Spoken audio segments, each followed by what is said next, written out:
Hey, it's me. I'm live. The Nazarite bringing you Hebrew lore from days of yore, and I'm going to get some light here if I can. It's not my laptop. Where's that USB? Here it is. Hang on. That might be better. All right, let's go with this. Yes, let's go with this. As I was saying, hooray! The Nazarite bringing you Hebrew lore from days of yore here from Yerushalayim. And it's going to be a Shabbat and a new moon and it's Hanukkah, a lot into one day, and it's Parashat Miketz, where at the end of 2 years, Pharaoh has dreams. And it comes about that Yosef is able to be lifted out of the prison, and he interprets those dreams for Pharaoh. The one who reminds Pharaoh is the minister who pours the drinks, Sar HaMashkim, and he is seemingly 2 years late. Yosef asked him at the end of the Torah portion last week, at the end of Vayeshev, he said, if you remember me, put in a good word there with the king and, get me out of here. I was stolen from the land of the Hebrews. And it says the final verse of Vayeshev is that the minister of drinks did not remember Yosef and he forgot him. Hey, Khalid, hello. I'll answer you shortly. What's Hanukkah like in Israel? But I do want to finish this thought. Yosef went through a lot until he arrived at that prison in Egypt, sold to slavery, the whole thing with Potiphar's woman, and he ends up there. And he may have been anticipating the minister to put in the good word, and it didn't happen. He was forgotten. Yosef, there are different interpretations and different teachings on whether or not Yosef acted in a proper way when he asked a human being to put in a good word rather than relying on the Most High.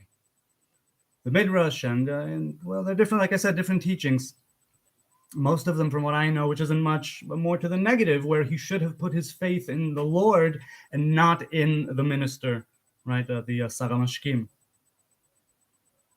He was waiting there for 2 years. I can't imagine Joseph. I mean, sure, he was there for years already.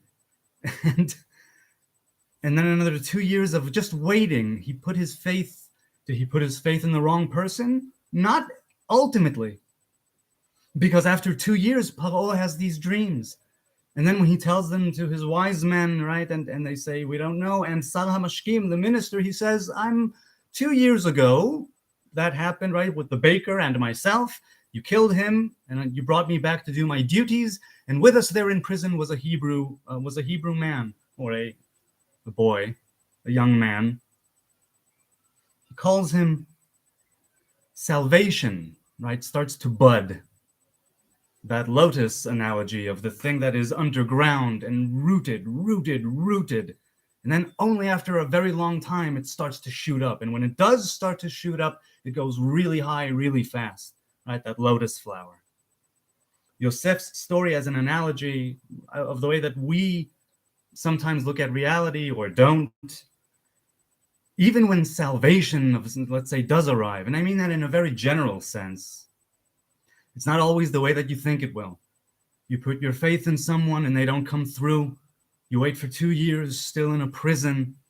And then it wasn't even Yosef that did something concrete to begin with in sort of the linear way. Paro has dreams. Even that, right, when it does start to show up, it's not a very concrete thing. It's dreams that Paro has. And then, the minister happens to remember. And then Yosef comes and he acts right. And he's even a little bold by telling the Pharaoh his business. King, you should bring someone over. And I've mentioned this in a previous video in my old channel, right? You should, where does he get off telling the king what he ought to do? But no, he had the balls to seize the day, to recognize that opportunity. Those 2 years, right? We come in this Torah portion at the end of 2 years. It must have been maybe even more torturous than the previous time, because he put his faith in someone and he let him down, or I'm inclined to believe that Yosef practiced patience, perhaps thinking the very same thing, saying, I should have put my trust in the Lord. And the next time I get an opportunity, I won't go with putting my faith in human beings. I'll put my faith in the Lord. And sure enough, the very first thing, basically, that Yosef tells Pharaoh is, Elohim ya'aneh et shlom paro, biladai. You don't need me, the Most High, right? Elohim will give you peace, or will answer your boggle. Right? You're kind of uncertain about something. You don't need me. Just go to the Most High. If I'm not mistaken, it's the first thing he tells him, or relatively in the beginning. Right. Pharaoh says, I don't have it right in front of me. Pharaoh says, I heard that you will you can interpret dreams. And the first thing he tells him, I think, is biladai. He doesn't put his faith in himself. He doesn't put his faith in human beings. This time, when he's faced with a kind of opportunity, he puts his faith in the Most High. Now, I'm not saying you're supposed to only put your faith in the Most High, although many psalms and verses do attest to that exactly. And the different right, do not lean on your own understanding. I guess you need to seize the day and know how to discern, to be able to act correctly in the opportune moment. Yosef manages to do this perfectly this time. Earlier, perhaps, maybe he misspoke. Maybe he shouldn't have spoken of the dreams. His father kept it, we read in Vayeshev. And now things start to come to fruition for Yosef, and those dreams that he had are starting to come true. Through suffering, through toil, through trials. But it's starting now, in earnest. And he becomes the second in command, right? To Pharaoh. And he is able then to be that provider. Yosef is symbolized by righteousness. Yosef HaTzadik, Yosef the righteous. He's the Sphira of Yesod, foundation.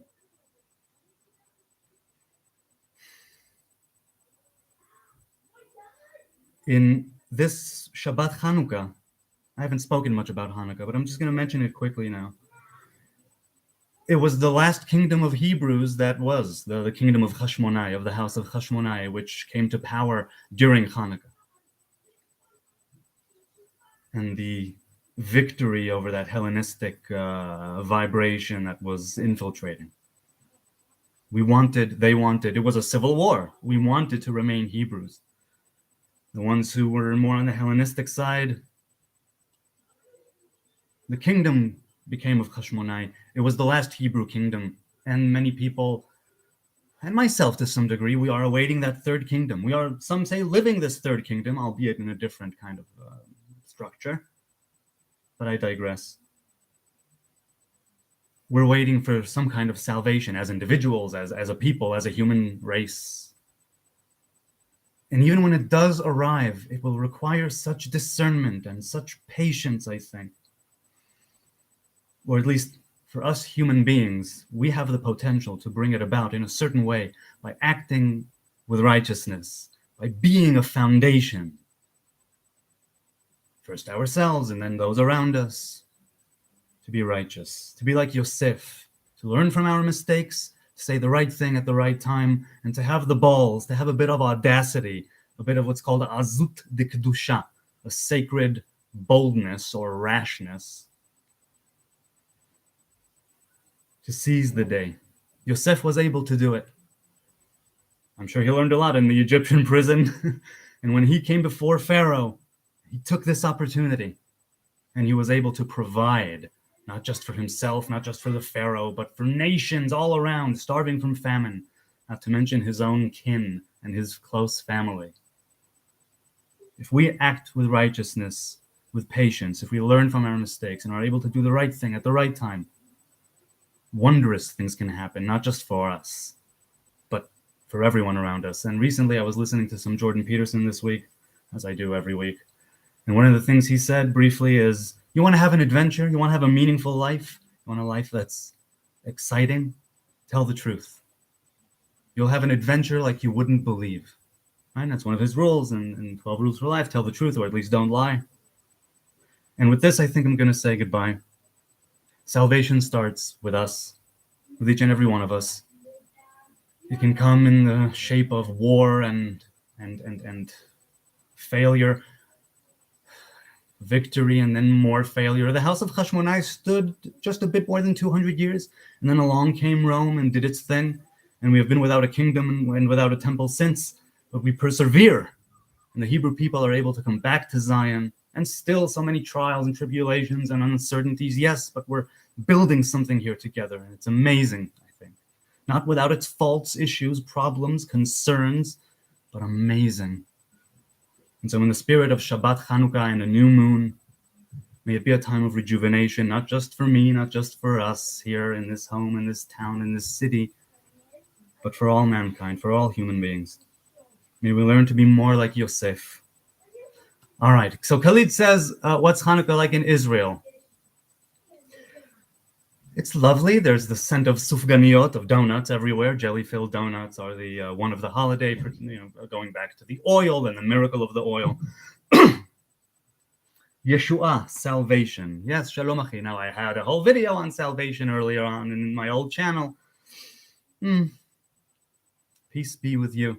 So I think I'm going to say goodbye right now. So Hanukkah in Israel is lovely. It really is lovely.